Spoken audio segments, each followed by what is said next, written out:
प्रधानमंत्री नरेंद्र मोदी एक तरफ जहां पार्लियामेंट हाउस में अब अविश्वास प्रस्ताव कब आएगा उनकी पार्टी उस पर सोच रही होगी, लेकिन प्रधानमंत्री नरेंद्र मोदी उतरने वाले हैं मैदान में, प्रगति मैदान में। प्रधानमंत्री प्रगति मैदान में international trade promotion organisation complex यानी आईटीपीओ का उद्घाटन आज करने जा रहे हैं और फिर वहां वो अपना भाषण भी देंगे। सुबह सुबह उन्होंने इस कॉम्प्लेक्स का हवन पूजन भी किया था और अब ये जो कॉम्प्लेक्स तैयार हो रहा है, प्रगति मैदान को दिल्ली आसपास रहने वाले सब लोग जानते हैं। ट्रेड फेयर के लिए मशहूर था प्रगति मैदान, दूर दूर से लोग ट्रेड फेयर देखने के लिए आते थे। लेकिन बड़े अरसे से एक ये जरूरत महसूस हो रही थी कि जो बड़े बड़े आयोजन होते हैं, जैसे अब G20 का कार्यक्रम यहां पर होगा या जिस तरीके से और कन्वेंशन सेंटर, एक्सपो सेंटर्स दुनिया भर में बने हुए हैं जहां हजारों लोगों को के बैठने की व्यवस्था है, वैसे दिल्ली में कोई ऐसा सेंटर नहीं था। बल्कि दिल्ली में अगर कोई बड़ा आयोजन ऐसा करना पड़ता तो कई बार ग्रेटर नोएडा जाना पड़ता था सरकारी कार्यक्रम करने के लिए। अब ये प्रगति मैदान का जो आईटीपीओ कॉम्प्लेक्स है ये बेहद विशाल है, सिडनी के ओपेरा हाउस से बड़ा है, वर्ल्ड क्लास है, जर्मनी के हनोवर एग्जीबिशन सेंटर उसको टक्कर देता है। 5,500 लोग इसके अंदर बैठ सकते हैं। चीन हम मानते हैं कि स्केल में कम से कम बहुत बड़ी बड़ी इमारतें बनाता है, लेकिन वहां का शंघाई का नेशनल एग्जीबिशन कन्वेंशन सेंटर है, इसकी तुलना उसके साथ की जा रही है, इसके आकार में कितना ये विशाल बना है। और प्रधानमंत्री ने इस बात को सबसे पहले कहा था कि दिल्ली के अंदर एक वर्ल्ड क्लास एक्सपो सेंटर होना चाहिए। वो आज मिल रहा है देश को। तो देखिए, ये फर्क होता है जब आपके पास कोई विजन होता है, जब आपके पास स्केल का कोई जो है वो एक की सोच होती है, और जब आपके पास टाइम फ्रेम जो है वो टाइट होता है। जब आप ये तय करते हैं ये प्रोजेक्ट हमने इतने दिन में सोचा था पूरा होगा, उससे एक दिन पहले पूरा हो जाए, एक दिन बाद नहीं होना चाहिए, तब इस तरह के संस्थान बनते हैं, इस तरह के निर्माण होते हैं। ये निश्चित रूप से जो है केवल ये विजन पूरी दुनिया को दिखाने के लिए। अब G20 का यहाँ सम्मेलन होगा तो जो देश आएंगे, जिन देशों के राष्ट्रपति प्रधानमंत्री आएंगे, वो देखकर अपने देश में जो छवि ले जाएंगे भारत की, उसके बारे में कल्पना कीजिए। यहाँ जो है आरोप प्रत्यारोप, ये हमने ज़्यादा किया, हमने पहले किया, तुमने क्या किया, तो आप तो अभी आए हैं, सबका श्रेय ले रहे हैं, कह रहे हैं पहले किसी ने कुछ किया नहीं, ये सब चलता रहेगा। लेकिन हम विश्व में अपनी किस तरह की छवि बना रहे हैं, क्या उसका हमको फायदा मिल रहा है, नुकसान हो रहा है, और देश में किस तरह का संदेश जा रहा है। अब आप इसको बनाने में जो लोग लगे होंगे उनके रोजगार की तुलना कीजिए, इसको चलाने के लिए जो लोग लगेंगे उनके रोजगार के बारे में सोचिए। तो ये मल्टीप्लायर इफेक्ट होता है।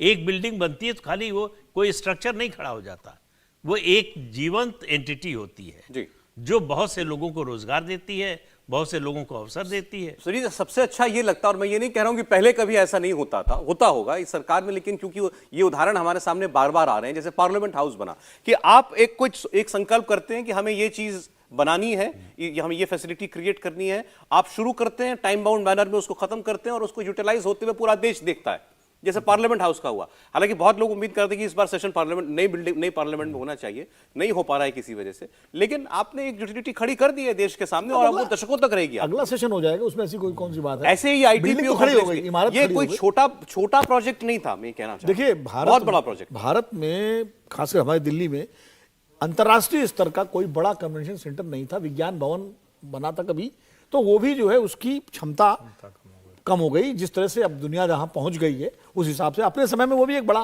प्रोजेक्ट रहा होगा जब बना था विज्ञान भवन, लेकिन इसकी आवश्यकता बहुत थी, लंबे समय से इसकी आवश्यकता थी। भारत में एक ऐसा कन्वेंशन सेंटर होना चाहिए जहां इस तरह के बड़े आयोजन हो सकें, और ये कन्वेंशन सेंटर निश्चित रूप से एक बड़ी उपलब्धि है उस दृष्टि से। और सबसे बड़ा तो इसका फायदा मिलेगा G20 में, जब सारे दुनिया भर के बड़े बड़े राष्ट्राध्यक्ष आएंगे और उनके सारे साथ में पूरा लवाजमा होगा और हजारों लोग वहां पर, कम से कम 5,000 की कैपेसिटी, 5,500 की कैपेसिटी है सर, 2700 करोड़ रुपया इस पर खर्च हुआ है। इंटरनेशनल मीडिया होगा, इंटरनेशनल दुनिया के टॉप 10 कन्वेंशन सेंटर्स, दुनिया कहते तो इमेजिन कीजिए इसमें कितने बड़े बड़े शक्तिशाली देश भी होंगे, रिसोर्सफुल देश होंगे, उनके टॉप 10 एक्सपो या कन्वेंशन सेंटर्स में से एक है।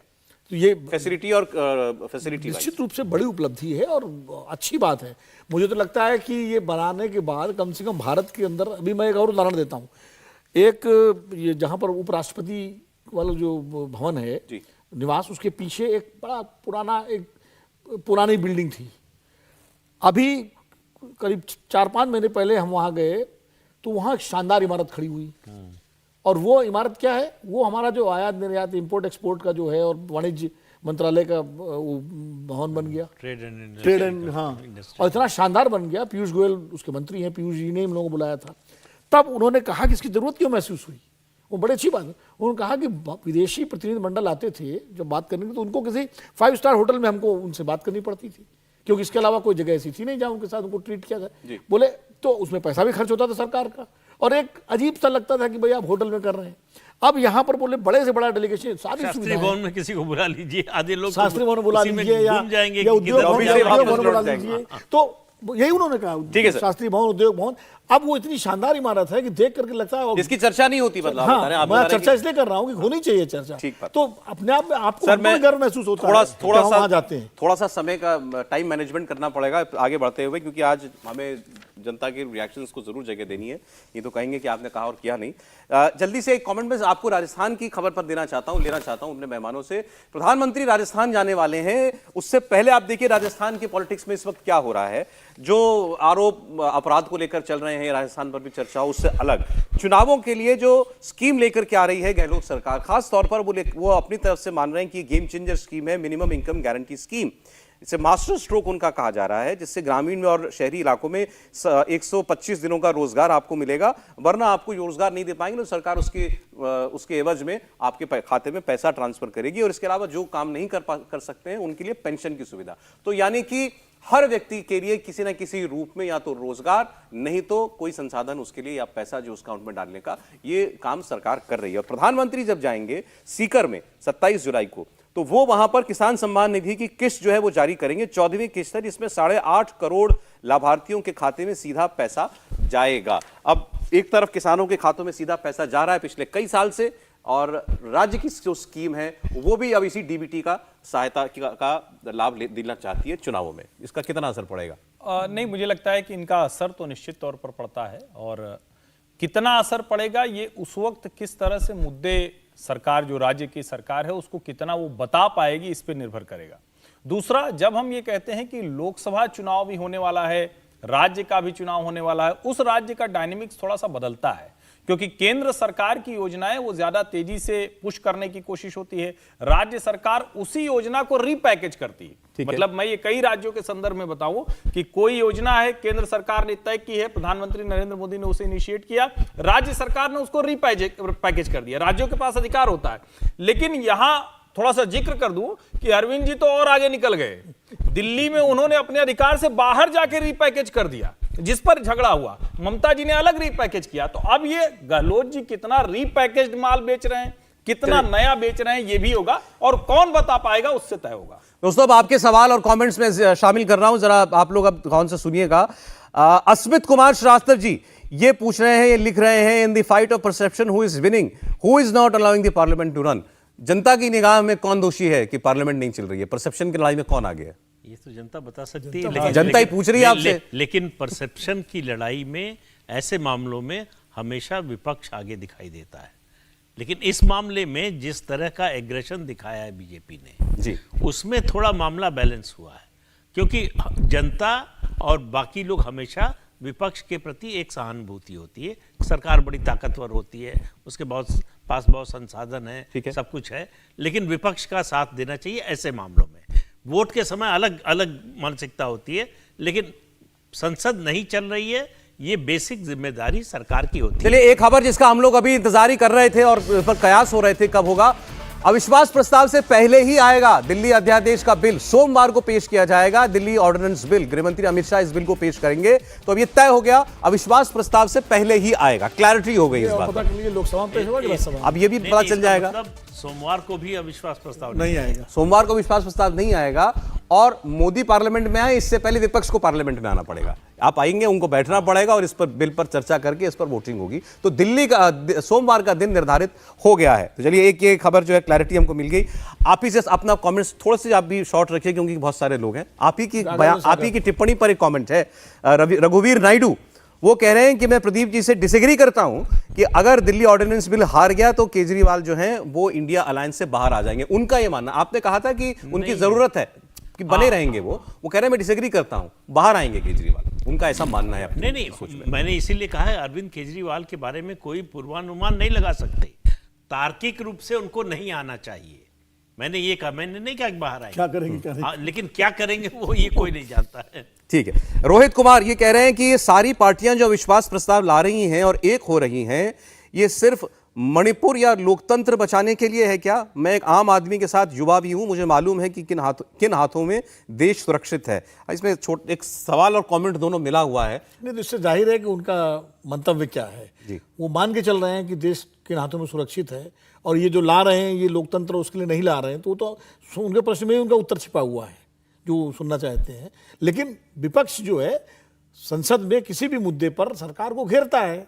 अब उसके हाथ में मणिपुर का मुद्दा है या दूसरा मुद्दा है, वो घेर रहा है, सरकार अपने तरीके से उसका जवाब देगी, अपने तरीके से उससे निपटेगी। तो ये तो संसदीय लोकतंत्र में होता ही रहता है, पहली बार थोड़ी हो रहा है। क्या इंडिया नाम मोदी के डर से रखना पड़ा है? ये कश्यप वैद्य पूछ रहे हैं हर्षवर्धन जी। नहीं, इस पे तो किसी को कोई भ्रम नहीं होना चाहिए।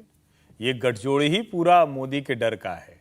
अब उसमें नाम ये रखना, क्योंकि उनको लगता था कि भारतीय जनता पार्टी, राष्ट्रीय राष्ट्रवाद, जितना भी आप नेशनलिज्म से जुड़ा हुआ नैरेटिव कहें, विमर्श कहें, वो भाजपा के साथ है। उनको लगता है कि हम कहीं कमजोर पड़ रहे थे, चलो नाम ही सही। अच्छा, एक राजेश राठौड़ ने आपके कमेंट पर टिप्पणी की है हर्षवर्धन जी। उन्होंने लिखा है कि हर्षवर्धन जी ने सही कहा, ऑपोजिशन को पहले संसद में चर्चा करनी चाहिए थी, फिर यह बोलकर अविश्वास प्रस्ताव लाना चाहिए था कि चर्चा से संतुष्ट नहीं है। ऐसे में मणिपुर पर ऑपोजिशन अधिक चर्चा कर सकता था और मोदी जी को भी संसद में ला सकता था। जो भाई कहते हैं दोनों काम करता विपक्ष अगर, तो शायद क्रेडिबिलिटी ज्यादा नजर आती। आपने हर्षवर्धन जी की बात को उन्होंने एक तरह से इंडोर्स किया है कि आप पहले चर्चा करते, चर्चा तो करो पहले। मणिपुर में आप लोग इतना कह रहे हो, मणिपुर पर बात तो करो जब सरकार ने कह दिया है कि हम तैयार हैं। और ये कसम तो टूट गई कि जब तक पीएम का बयान नहीं होगा तब तक संसद चलने नहीं देंगे। अब तो आना सोमवार को पड़ेगा, तो आना ही पड़ेगा, वोट भी करना पड़ेगा, बहस में हिस्सा भी लेना पड़ेगा, और वो बहस मणिपुर पर नहीं होगी। अच्छा, ये भानु बघेल जी हमारे, उन्होंने एक बड़ा इंटरेस्टिंग ट्वीट लिखा है। ये चर्चा कहीं आई भी थी पहले कि ये इंडिया अलायंस है। बीजेपी वाले इस बात को कह रहे थे, मेरे सामने भी चर्चा में भी कहा शाम के प्रोग्राम में कि ये इंडिया का हिंदी में क्या बताएंगे, अनुवाद करेंगे इंडिया अलायंस। सुधांशु जी ने भी कहा था, तो बड़ी दिक्कत आएगी। इन्होंने अनुवाद करके कहा और कहा इसको याद करिए। अब पढ़ रहा हूं, इंडिया, आई मतलब भारतीय, एन मतलब राष्ट्रीय, डी मतलब प्रजातांत्रिक, आई को मिलाकर आई को और मिला ले ए का संगठन। तो वो कह रहे हैं भारा प्रकोसम, ये नाम याद कर लीजिए आप। नहीं, उसमें एक गलत बोल गए वो डी जो है वो प्रगतिशील, डेवलपमेंटल है, वो डेवलपमेंटल है, विकासवादी कह सकते हैं, विकासशील कह सकते हैं, वो डेवलपमेंट है। तो भारत कुछ उनको चेंज करना पड़ेगा, विकासवादी कह दें फिर। जिन्होंने रखा है वो नहीं बोल रहे हैं, वो नहीं बोल तो रहे, किसी और क्या जरूरत है। और वो बोलने के लिए रखा भी नहीं, उनको बोलना तो इंडिया ही है। नीतीश कुमार वर्मा ये कह रहे हैं, मेरा सवाल है, जिस तरह लोग नेहरू जी को, इंदिरा जी को पसंद करते थे, उसी तरह लोग आज मोदी जी को पसंद करते हैं। क्या उन लोगों के समय महंगाई या बेरोजगारी नहीं थी, उसके बाद भी लोग उन लोगों को पसंद किया करते थे? मतलब परेशानियां तो उस वक्त हिंदुस्तान की और ज्यादा रही होंगी, तब भी उन लोगों के प्रति इतनी लोकप्रियता थी। आज विपक्ष महंगाई बढ़ा दी, बेरोजगारी बढ़ा दी करता है। तो सतत मुद्दा है। एक फिल्म आई थी रोटी कपड़ा और मकान 70s में, जिसका गाना था हाय हाय ये महंगाई मार गई, बाकी जो बचा महंगाई मार गई। बाकी जो बचा था तो महंगाई अभी मार महंगाई गई। डायन खाए जाते हैं। ये तो बाद में आया, वो पहले आया कि पहले झोले में मुट्ठी में पैसे ले, झोले पर शक्कर लाते थे। अब मुट्ठी में झोले में पैसे जाते हैं, मुट्ठी में शक्कर आती है। तो ये तो 70s की बात है। तो ये देखिए, महंगाई, बेरोजगारी हर चुनाव से पहले लोगों की प्रायोरिटी में सबसे पहले होता है, लेकिन उस मुद्दे पर वोट कभी नहीं पड़ता है। वोट दूसरे मुद्दों पर पड़ता है। इंडिया टीवी हर वक्त हर जगह डाउनलोड करने के लिए सर्च करें India TV news Google play store या ऐप स्टोर पर।